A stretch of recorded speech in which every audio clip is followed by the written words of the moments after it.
Good morning and welcome. Well, this week is the 50th annual EMS week. EMS, for those who may not know, is the acronym for Emergency Medical Services. Now, there's been some form of EMS since at least the 1800s. However, the modern service that we know now began to come into its own some 50 years ago with the passing into law of the EMS Systems Act of 1973.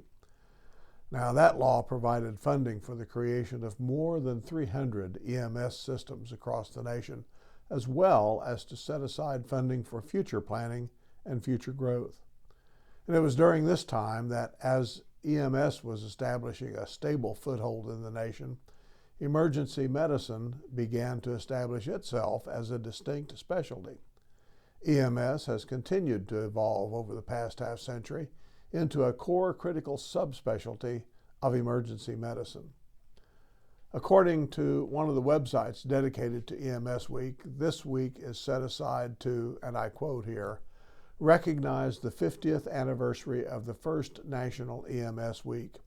And the quote continues on, we honor those who come before us, especially those who challenged the status quo and raised the bar for all of us.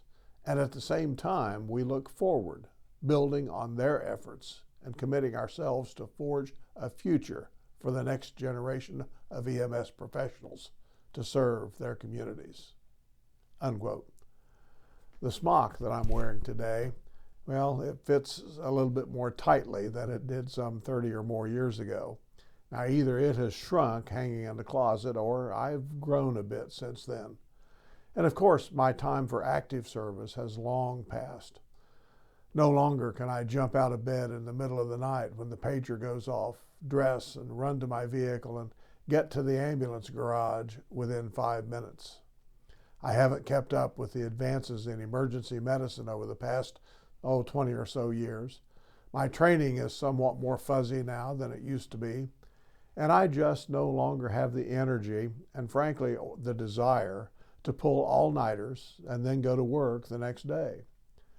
Just like others in the service, I've seen things and done things that most other folks would just as soon not have to think about. And because my service was in a small town, in a small county in Kansas, I knew most of the people that I was summoned to serve. Lives turned upside down in a matter of minutes or even seconds. Families suffering together in grief, children who maybe no longer had a parent or grandparent. Some of my memories are very vivid and others, not so much anymore. And because I also worked at the hospital where we took most of our patients, I also saw them there as they received the intervention that they needed. Now, I'll not go into the specifics of those kinds of memories here. I usually reserve them for some kind of special occasion or in order to make a point maybe during one of my teaching times at the church.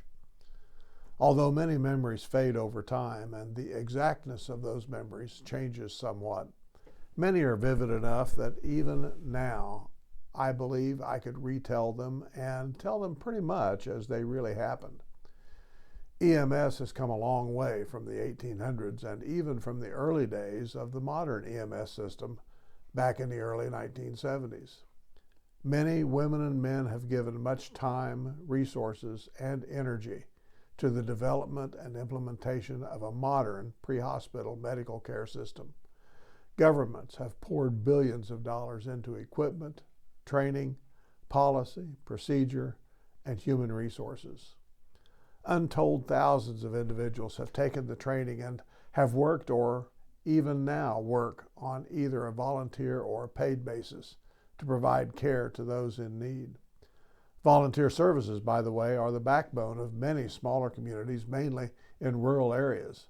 And although the need is great, the number of people willing to take the training, pass the boards, and give of their time and energy is decreasing, sometimes to the point that pre-hospital care in those areas is unavailable or a great distance away.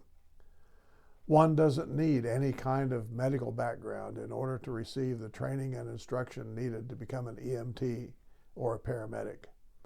One just needs a desire to serve, compassion for those in need, and the physical ability to do the work.